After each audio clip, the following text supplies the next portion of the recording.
수많은 숫자와 끝없는 논쟁으로 움직이는 스포츠의 세계에서 때로는 단 하나의 순간, 단 하나의 답변만으로 모든 것을 종결시키고 아름다운 골 하나를 영원한 유산으로 만들기에 충분할 때가 있습니다.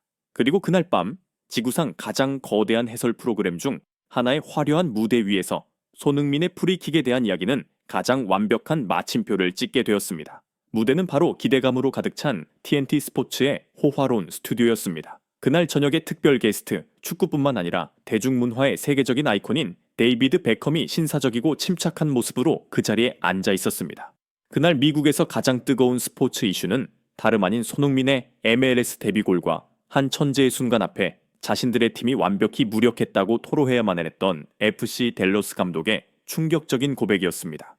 수십 년의 경력을 가진 베테랑 진행자는 능숙하게 인터 마이애미와 베컴의 현재 생활에 대한 이야기로 대화를 이끌었습니다. 하지만 그와 베컴, 그리고 TV 화면을 통해 지켜보던 수백만 명의 시청자 모두는 그들이 결코 피해갈 수 없는 질문, 마치 방 한가운데를 차지하고 있는 거대한 매머드 같은 질문이 존재한다는 것을 알고 있었습니다. 마침내 그 순간이 찾아왔습니다. 진행자는 장난스러우면서도 깊은 존중이 담긴 미소를 지었습니다. 데이비드, 그는 친밀했던 목소리를 장중하게 바꾸며 말했습니다. 이 주제에 대해 여쭙지 않고는 당신을 보내드릴 수가 없습니다. 마치 미리 짜여진 신호처럼 그들 뒤에 거대한 스크린에서 영상 하나가 재생되기 시작했습니다. 바로 손흥민의 프리킥이 초현실적인 슬로우 모션으로 다시 상영되고 있었습니다. 그가 공을 내려놓고 몇 걸음 물러서는 순간부터 완벽한 스윙과 함께 수비벽을 대넘어 골문 구석으로 정확히 꽂히는 공의 믿을 수 없는 궤적까지, 가장 까다로운 전문가부터 카메라 뒤의 기술 스태프에 이르기까지 스튜디오의 모든 이들이 침묵에 잠겼습니다. 그들은 단순히 골을 보는 것이 아니었습니다. 그들은 하나의 예술 작품을 감상하고 있었습니다.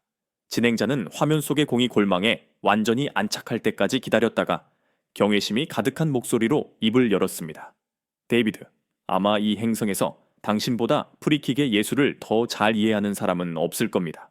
당신은 공을 휘게 만드는 법칙을 새로 썼고 그것을 무기이자 시로 만든 사람입니다. 2001년 웸블리에서 그리스를 상대로 넣은 당신의 슛은 나라 전체를 구했습니다. 그래서 저는 반드시 여쭈어봐야겠습니다. 베테랑 기자의 시선은 데이비드 베컴을 똑바로 향했고 미국 전체가 기다리던 운명의 질문을 던졌습니다. 솔직하게 말해주십시오. 전성기 시절에 데이비드 베컴, 바로 그 2001년 웸블리의 순간에 있던 당신이라면 방금 저 슛을 성공시킬 수 있었겠습니까? 공간은 순간 정지된 듯 했습니다. 이것은 더 이상 기술에 대한 질문이 아니었습니다. 이것은 한 시대의 유산에 대한 도전이자 두 세대의 천재를 비교하는 질문이었습니다.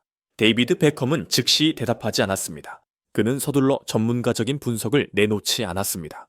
대신 그는 큰 스크린을 올려다보며 공의 마법 같은 궤적을 다시 한번 감상했습니다. 그리고 그의 입가에 옅은 미소가 번졌습니다.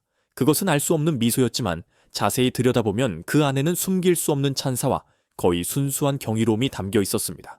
그는 가볍게 고개를 저었습니다. 그 미묘한 몸짓에는 마치 자신도 방금 본 것을 믿을 수 없다는 듯한 하늘과도 같은 메시지가 담겨 있었습니다. 몇 초간 이어진 그 침묵의 순간에 전 세계가 숨을 죽였습니다. 마침내 그는 진행자를 돌아보며 우아하게 어깨를 으쓱하고 수백만 개의 심장을 녹였던 상징적인 미소와 함께 자신의 최종 판결을 내렸습니다. 저 슛에 대해서라면 아마 메시에게 전화해서 도와달라고 해야 할 것 같군요. 7단어, 장난스럽게 느껴질 정도의 겸손함으로 던져진 그저 짧은 7단어였습니다. 하지만 그 말이 터져 나오는 순간 스튜디오 전체가 폭발했습니다. 진행자는 웃음을 터뜨렸습니다. 단순히 유머 때문이 아니라 그 대답에 담긴 절대적인 지성과 품격 때문이었습니다. 그의 웃음에는 감탄이 섞여 있었고 그가 내뱉을 수 있는 말은 오직 이것뿐이었습니다. 와, 데이비드. 정말 와우입니다. 이보다 더 완벽한 대답은 있을 수 없습니다. 하지만 그 7단어의 의미는 스튜디오 안의 찬사를 훨씬 뛰어넘는 것이었습니다. 그것은 이 골의 유산을 영원히 제정의한 3가지 깊은 의미의 층을 담고 있었습니다. 첫 번째 의미는 바로 거장의 항복이었습니다. 그 순간 오른발이 영국의 국보로 여겨졌던 남자 데이비드 베컴은 기술을 분석하거나 회전력이나 슈팅 파워에 대해 말하지 않았습니다. 그는 그 슛 앞에 완벽히 항복한 것입니다. 그것은 예술의 순수한 아름다움 앞에서는 분석이 무의미해지는 순간 천재의 손길마저 닿지 않는 걸작이 존재한다는 가장 진솔한 인정이었습니다. 두 번째 의미는 신들의 전당에 입성했다는 것입니다. 베컴은 단순히 손흥민을 칭찬하지 않았습니다. 메시의 이름을 부름으로써 그는 손흥민을 들어 올려 현대시대 오직 한 명만이 그러한 초자연적인 플레이로 군림하는 가장 높은 신전, 바로 그곳에 데려다 놓은 것입니다. 한마디 말로 그는 그 슛이 아주 훌륭했다고 말한 것이 아니었습니다. 그는 그것이 다른 차원, 필멸의 인간은 논할 수 없고 오직 우러러 볼 수밖에 없는 전설의 차원에 있다고 말하고 있었던 것입니다. 그리고 가장 심오한 세 번째 의미는 절대적인 존중의 표현이었습니다. 그것은 한 명의 거장이 다른 이에게 바칠 수 있는 최고의 존중의 표시였습니다. 바로 너무나 비범한 걸작 앞에 서 있기에 그것을 논하기 위해서는 천재들의 위원회가 필요할 정도라는 것을 인정한 것입니다. 나만으로는 부족하고 나와 메시가 필요하다는 의미였습니다. 즉시 그 말은 더 이상 스튜디오의 소유가 아니었습니다. 그것은 디지털 세계의 자산이 되었고 소셜미디어 플랫폼을 뒤흔드는 거대한 지진이 되었습니다. 베컴과 손이라는 이름은 트위터 전 세계 실시간 트렌드 1위에 올랐습니다. 저명한 이적시장 전문가 파브리치오 로마노는 이렇게 트윗했습니다. 손흥민의 프리킥에 대한 데이비드 베컴의 말, 메시에게 전화해야 할 것 같다. 레전드가 레전드를 인정하다. 존중. 한편 또 다른 잉글랜드 축구의 전설 게리 리네커 역시 감탄을 금치 못했습니다. 아마도 이것은 한 선수가 프리킥에 대해 받을 수 있는 가장 위대한 찬사일 것이다. 미디어의 폭풍은 온라인에서 멈추지 않았습니다. 다음날 아침 그것은 가장 권위 있는 스포츠 신문들의 일면을 장식했습니다. 영국 데일리 메일은 거대한 헤드라인을 뽑았습니다. 메시의 도움이 필요해 손흥민의 불가능한 슛에 대한 베컴의 충격적인 판결. 스페인의 마르카 역시 뒤지지 않았습니다. 베컴 프리킥의 예술에서 손흥민을 메시와 동격에 놓다. 베컴의 말은 모든 논쟁의 종지부를 찍었습니다. 그 골은 더 이상 그냥 아름다운 골이 아니었습니다. 그것은 이 분야의 가장 위대한 거장 본인의 서명으로 공식적으로 인증된 유산이 되었습니다.